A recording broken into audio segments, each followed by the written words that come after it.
जय हिंद दोस्तों। जैसा कि मैंने आपको 2 दिन पहले बताया था कि अमेरिका के द्वारा भारत के एक जलवीर शिप पर अटैक कर दिया गया था, जो कि ओमान से गल्फ ऑफ ओमान के पास था।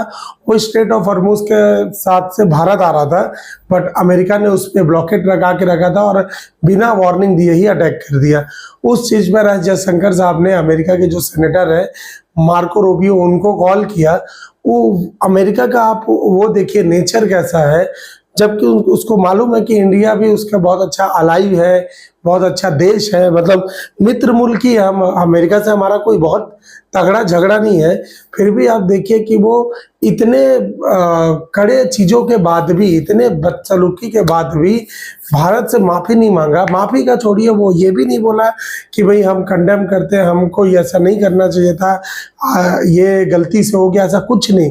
उसने कहा कि भाई हमारे द्वारा ये जो एक्शन लिया गया ना, ये एकदम सही है, और आज के बाद अगर ऐसा और भी कुछ करेंगे ना तो हम ये एक्शन लेते रहेंगे। मैं देखिए ये रिपोर्ट आप जो दिखाता हूँ। अमेरिकी हमले में भारतीयों की मौत पर देश भर में गुस्सा है। अमेरिकी मंत्री रूबियो ने नहीं मांगी माफी। मत मांगे माफी, लेकिन कम से कम इतना तो बोल सकता था यार कि ये गलती से हो गया, अब नहीं होना चाहिए, ये हम मिस फायर कर दिए, ऐसा कुछ नहीं। तो यहीं पे जो रिटायर्ड जीडी बख्शी है ना, जो हमारे रिटायर्ड है जनरल के, उन्होंने कड़ी प्रतिक्रिया दी है। उन्होंने कहा है कि कहीं हम अमेरिकी उपनिवेशवाद का शिकार तो नहीं हो रहे। ये सीधा सीधा हमारे 56 इंच के जो छाती वाले प्रधानमंत्री मोदी जी है, जो अभी हाल ही में नेहरू जी को पछाड़ दिए हैं पूरे देश में शासन करने के लिए, क्योंकि उनका सही चीज में तो मुंह खुल नहीं रहा है। तो यही सब चीजों में ही बता दिए कि उन्होंने कहा अमेरिका ने 3 भारतीय जहाजों पर हमला किया और 3 बेगुनाह निहत्थे भारतीयों की हत्या भी कर दी। वीडियो क्लिप से पता चलता है कि जहाज रुका हुआ था। सही बात है, जहाज रुका हुआ था। अमेरिका एक प्रकार से वार्निंग अलार्म भी दे सकता था। जहाज और अमेरिकी नौसेना के बीच बातचीत का कोई रिकॉर्ड नहीं दिया गया। ईरान का 90% तेल चीन जाता है। खबरों के मुताबिक 100 से ज्यादा चीनी जहाजों इसे नाकेबंदी को तोड़ा है। किसी भी चीनी या रूसी जहाज पर हमला नहीं किया गया। ये मैंने आपको बताया था कि चीन और रूस के जहाज पर अभी अमेरिका हमला नहीं करेगा। उसको मालूम है कि ये दोनों चढ़ाई किए ना तो देश ही खत्म कर देंगे मेरा, इसलिए ये अभी बुढ़ा कुछ नहीं कर रहा है। सिर्फ इसलिए कि भारत ने अमेरिका से दोस्ती करने की बहुत बड़ी कोशिश की, उसने हमारे जहाजों पर हमला करके हमारे नाविक की हत्या कर दी। और ये किसिंजर ने, हेनरी किसिंजर बहुत ही फेमस राइटर भी है और जियोपॉलिटिक्स एनालिसिस भी करते थे। इन्होंने भी यही कहा था कि कोई भी देश ना परमानेंट दुश्मन या परमानेंट दोस्त नहीं होता, सिर्फ परमानेंट इंटरेस्ट मैटर करता है। और उन्हीं के द्वारा ये भी एक कहा गया था कि अमेरिका का दुश्मन होना खतरनाक है, लेकिन दोस्त होना जानलेवा है। एक सोच ऐसी भी है जिससे गरीब भारतीयों की मौत से कोई खास फर्क नहीं पड़ता। उन्हें लगता है कि उनकी मौत से यूरोप में होने वाली पार्टी G7 का वजह खराब नहीं होना चाहिए। इसीलिए शुरुआती प्रक्रिया यही थी कि इसे नजरअंदाज कर दिया जाए और बिना प्रेस बुलाए विरोध दर्ज कराया जाए। जब भारतीय जनता में गुस्सा भड़का, तभी हमने जोरदार और साफ तरीके से विरोध करने की हिम्मत जताई। तब तक हमने कड़ा जवाब नहीं दिया जब तक पाकिस्तान की आदत नहीं बन गई थी और निहत्थे भारतीयों को मारता रहे। अब अमेरिकी उपनिवेशवाद और गन बोट डिप्लोमेसी एक नया दौर शुरू कर रहे हैं। ये इनका बोलना सही भी है। आप बोलेंगे कि पहले भी हमने ऐसा कुछ किया है क्या? आपको मालूम होगा जब 2013 में ना डॉक्टर मनमोहन सिंह जी जब देश के प्रधानमंत्री थे, तो अमेरिका ने एक बार ना गलती से क्या किया था, अमेरिका और भारत के बीच में ना कुछ यही विवाद हुआ था। तो भारत ने क्या किया था, पूरे के पूरे ब्लॉकेट दिल्ली से यूएस एम्बेसी से हटा दिए थे। मैं चाहता हूँ आप ये रिपोर्ट देखें। पुलिस बंदोबस्त हटाया गया। एक कड़े कदम के तहत भारत में मौजूद सभी अमेरिकी राजनयिकों के कार्ड वापस मांगे गए हैं, ताकि ये पता लगे कि कौन राजनयिक के दायरे में आता है और कौन नहीं। भारत ने कड़े कदम उठाते हुए राजनयिकों के एयरपोर्ट पास वापस ले लिए हैं। स्टाफ की सैलरी और अमेरिकी टीचरों के वीजा ब्यौरे भी मांगे गए हैं। एम्बेसी से बैरिकेड तक हटा लिए गए हैं। अमेरिका ने अपने राजनयिकों की सुरक्षा के लिए भारत से अपील की है कि वियना संधि का पालन किया जाए। देवयानी खोबरागढ़ से बदसलूकी पर संसदीय कार्यमंत्री कमलनाथ ने कहा है कि अमेरिका को विनम्र माफी मांगनी चाहिए।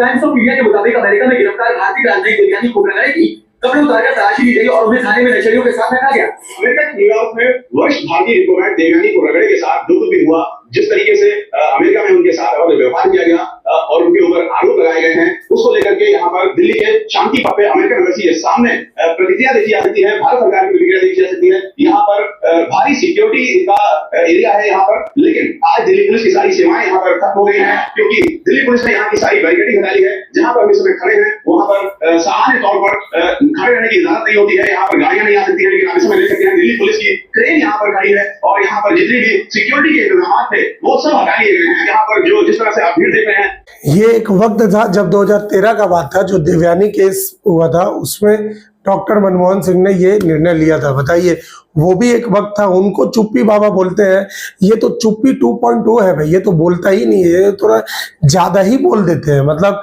समझ, इनको सिर्फ छोपा देने आता है और कुछ नहीं आता है। तो ये सब चीजें हुआ था 2013 में, जो अभी बहुत बड़ा न्यूज बन रहा है कि भाई 2013 में हमने कैसे अमेरिका को एक बहुत ही बड़ा झटका दिया था। आप देखेंगे इसी कड़ी में जो कांग्रेस के सांसद है मनीष तिवारी, ऐसे तो राहुल गांधी ने भी ट्वीट करके बोला है, लेकिन मैं किसी का लिया हूं जो कि थोड़ा सा जेन्युइन बातें बोल रहे हैं। तो ये बोल रहे हैं कि ना भारत के प्रति अमेरिकी सरकार का रवैया दोस्ताना नहीं रहा है, चाहे वह कथित तौर पर अवैध रूप से रह रहे भारतीयों को हाथ पैर बांधकर वापस भेजना हो, भारतीय उत्पादों पर बहुत ज्यादा टैरिफ लगाना हो, या फिर आतंकवाद को बढ़ावा देने वाले उस देश, अरे पाकिस्तान बोलना भाई, क्या है ये लोग इतना क्यों डरते हैं भाई कांग्रेस वाले? तुम पाकिस्तान बोलने में तुम्हारा हिम्मत क्यों नहीं होता है? बोलो ना यार पाकिस्तान। उस देश क्या है? पाकिस्तान देश के साथ अमेरिकी की नजदीकी हो, जो पिछले 5 दशकों से पश्चिम और दक्षिण एशिया में अस्थिरता का केंद्र रहा है। अमेरिकी प्रशासन के रवैये की वजह से दोनों देश के उतार चढ़ाव बने रहे, ये सही बात है। इस जगह पर अगर आप देखेंगे तो जून में अमेरिकी सेना ने पलाऊ के झंडे वाले तेल टैंकर मैरीवेक्स को बेकार कर दिया था, उसमें भी भारतीय लोग थे। उसके बाद 24 भारतीय नाविक सवार थे, सभी क्रू सदस्यों को सुरक्षित बचा लिया गया था। 10 जून को अमेरिका ने पलाऊ के झंडे वाले एक और टैंकर सेंट बेलो पर एक हमला कर दिया था, जिसमें फिर से 24 भारतीय नाविक में से 3 की मौत हो गई थी। वर्तमान विवाद इसी से जुड़ा हुआ है। अभी गुरुवार को भी एक जहाज जलवीर पर हमला हुआ, जो कि गिनी बिसाऊ के झंडे वाला टैंकर था, जिस पर 20 भारतीय सवार थे। तो ये सब बार बार चीजें कर रहा है, और इसके लिए वो 1% भी गिल्ट फील नहीं है कि मैंने कुछ भी बुरा किया है, ठीक है ना। तो देखा जाएगा कि आने वाले टाइम में अमेरिका का रुख कैसा होगा, क्योंकि अभी ना प्रधानमंत्री मोदी जी गए हैं G7 अटेंड करने के लिए फ्रांस, और फ्रांस के राजधानी गए ना पेरिस में, तो वहां पर डोनाल्ड ट्रंप भी आने वाले हैं, जिसका ये समर्थन किए थे 2018 में, आपकी बार ट्रंप सरकार, ये सब बोलते थे। तो अब ट्रंप भी मिलने वाले हैं। अब देखते हैं ट्रंप के साथ ये वो मुद्दा उठाते हैं कि नहीं उठाते। खैर, ये तो देश हमारे देश को संबोधित करते हैं कि लोगों को आम कैसे खाना चाहिए, आम कितना जरूरी चीज है। काम का बात थोड़ी ना करेंगे, काम का बात करने में दिक्कत नहीं होगा, समझ आ रहा है। तो ये चीज ना G7 में देखा जाएगा, लेकिन G7 में, और G7 के लिए मैं आपके लिए अब अलग से एक वीडियो बनाऊंगा जरूर, ठीक है ना। अब जो अगला न्यूज है वो है कि पाकिस्तान ने ना अपने रक्षा बजट में किया भारी इजाफा। भारी इजाफा मतलब कितना? तो लगभग 20% का क्या कर दिया उसने, इंक्रीमेंट किया है। भारत को लेकर क्या कहा गया अभी आगे आप देखेंगे। ये एक चार्ट मैं आपको दिखा देता हूं। आप बोलेंगे सर ये 20% बढ़ा के पाकिस्तान करेगा क्या? तो देखिए, अभी मैंने आपको बताया था कि चाइना ने 5G जो उसका जो फाइटर जेट है, स्टील्थ फाइटर जेट, उसका एक्सपोर्ट वेरिएंट है वो तैयार भी कर लिया है, और मे भी वो पाकिस्तान को पकड़ा भी देगा।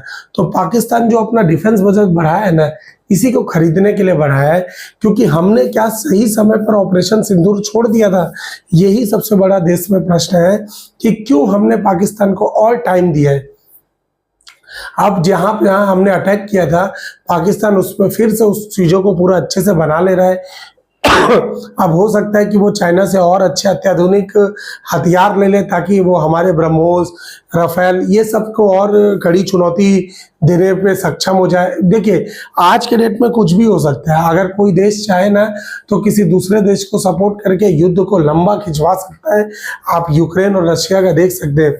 यूक्रेन एक दिन का खिलाड़ी नहीं था, लेकिन देखिए 2020-26 हो गया, 5-6 साल हो गया इस युद्ध को चलते हुए, अभी तक इसका कोई रिजल्ट नहीं निकला। तो कोई भी देश ना चाहे तो किसी भी देश को खड़ा कर सकता है। चाइना अभी इतना सेटल है कि वो चाहे तो 10 पाकिस्तान जैसे देश ना हमारे आसपास बना सकता है। वो भिखारी देश है, उसको पैसा दिया काम खत्म, क्लियर हो रहा है। तो ऐसे चाइना बहुत सारा चीज कर सकता है, ठीक है ना। तो ये एक्सपोर्ट वेरिएंट तैयार कर लिया है। हम उस पाकिस्तान से लड़ाई कर रहे होंगे ना जिसके पास 5 जनरेशन वाला एयरक्राफ्ट बोल रहा हूँ, फाइटर जेट होगा, और हमारे पास 4.5 में ही अभी हम रुके हुए हैं। तो ये बहुत बड़ा न्यूज़ है। मैं आपको ये चीज़ दिखा देता हूँ। ये है डिफेंस एक्सपोर्ट। अगर आप भारत का देखेंगे ना तो भारत का 59.6 हम लोग पर कैपिटा मिलिट्री एक्सपेंडिचर करते हैं, और ये पाकिस्तान वाले $40.8 का ये वो करते हैं, मतलब खर्चा। ये 2024 तक है, क्योंकि जून मतलब सितंबर तक में ये 2026 का भी रिपोर्ट आएगा तो पता चलेगा। आप देखेंगे 1980 तक में ना इंडिया और पाकिस्तान का डिफेंस लगभग बराबर था, लेकिन जैसे जैसे अटैक होता गया ना, इंडियन एक्सरसाइज हुआ, स्टैंड ऑफ हुआ, इंडो पाकिस्तानी वॉर हुआ, बॉर्डर स्किर्मिशेस हुआ, बॉर्डर इसका पुलवामा अटैक, बारामूला अटैक, ये सब में हमने अपना क्या किया था, डिफेंस बजट बढ़ा दिया। हमारा जो डिफेंस बजट है ना आज के डेट में 90 बिलियन US$ जाता है, और पाकिस्तान का सिर्फ और सिर्फ 10 आता है। तो ये बात सही है कि हम उस डिफेंस बजट में 10 गुना आगे हैं, लेकिन ये भी देखना पड़ेगा कि जो हमारा डिफेंस बजट है ना उसका मैक्सिमम जो सैलरी, जो मैक्सिमम चीजें है ना, वो पेंशन, सैलरी, फैसिलिटी, ये सब में जाता है, जो कि सबसे बड़ा दिक्कत वाला बात है। देखिए दिक्कत वाला नहीं बोल सकते, क्योंकि अगर एक सैनिक एक देश के लिए अपना अल्टीमेट सेक्रीफाइस करने का जुनून रखता है तो उसको बाकायदा पूरा हर एक फैसिलिटी मिलना चाहिए। लेकिन जो एक पॉलिटिशियन है जो सिर्फ देश को लूटने के लिए यहाँ पर नेता बनता है, उसको 5 साल बाद कोई भी फैसिलिटी नहीं मिलना चाहिए। इससे देश का बहुत सारा पैसा बचेगा। आप एक लिटरली किसी संसद को देखेंगे ना, आपको वो बाजार जैसा लगेगा कि ऐसे चूतिए नेता को हम भेजे हुए हैं ना संसद में रिप्रेजेंट करने का। एक रवि किशन है, वो साला खाली वहां जाके समोसे का बात करता है। बताइए कि समोसा में साइज बड़ा होना चाहिए, छोटा होना चाहिए, अबे डाल क्यों नहीं ले रहा है अपने, तो उस खाली समोसे का बात करता है। तो ये समझ नहीं आता ये चल क्या रहता है। तो ये पार्लियामेंट में कुछ भी मुद्दे का बात नहीं करते ये लोग, एक दूसरे के ऊपर, तू धर्म का है, तू हिंदू धर्म का है, तू मुस्लिम धर्म का है। एक जन राहुल गांधी महादेव का फोटो लेके बैठे रहता है, एक जन मतलब एक बीजेपी वाले को देखोगे ना, अमित शाह लोग को, तो वो लेके बैठे रहता है वो अयोध्या मंदिर का। अरे भाई ये चल क्या रहा है भाई, सांसद है, तुमको एक जगह भेजा गया है कि हाँ भाई तुम कुछ जेन्युइन चीजें का मुद्दा उठाओ, ठीक है ना। ये कुछ दिखाना था आपको, इसलिए मैं दिखा रहा हूं। इसी में देखेंगे ना, Chinese J-35 stealth jet is set to give Pakistan edge over India in 5th generation tank. ये मैंने अभी आपको बताया। अब ये अगला जो वो है ना टॉपिक, वो है ईरान वॉर से जुड़ा। ईरान वॉर में डोनाल्ड ट्रंप ने अभी बोला कि ये डोनाल्ड ट्रंप, देखिए मैं आप इसमें ज़्यादा वीडियो बनाता नहीं हूँ। क्यों नहीं बनाता? क्योंकि ट्रंप बड़बोला है। ट्रंप क्या है, उसको देश वोश नहीं चलाना है। वो एक बिजनेसमैन आदमी है जो सिर्फ और सिर्फ अमेरिका के पूरी दुनिया में रेपुटेशन खराब कर दिया। उसके जितने अलाई मुल्क थे सबसे कचरा करवा दिया। तो पूरा का पूरा जो अमेरिका बहुत आगे था उसको वापस पीछे ढकेल के वो पीछे ले गया। सबका इकोनॉमी ऐसे दौड़ता है, तो ट्रंप के आने पर अमेरिका का इकोनॉमी ऐसे दौड़ा है, ठीक है ना। तो ये कुछ काम नहीं किया है। तो ईरान वॉर के मैंने Tehran says peace deal ends US blockade war on all fronts. मतलब ये क्या है, बोल रहे हैं कि भाई पीस डील हो गया है, लगभग सारा चीज हो गया है। इस पीस डील में आप देखेंगे ना, तो इजरायली मंत्री बोले कि अमेरिका और ईरान के बीच होने वाला समझौता दुनिया के लिए सही नहीं है। भाई दुनिया के लिए सही हो गलत हो तो मान के चुपचाप हट जा रहे भाई, क्योंकि ये क्या है, इजरायली अब अपना नाम ना पूरे भारत में भी खराब करवा रहे हैं। क्योंकि ये क्या है, वॉर आज के डेट पे है नहीं, तेरे को लड़ना है तो भाई ईरान के लड़। यूएस को घुसवा के तूने क्या कर दिया, पूरा का पूरा हरमुज को ही पूरा ब्लॉक करवा दिया। पूरे वर्ल्ड में आज तेल और गैस का बहुत ज्यादा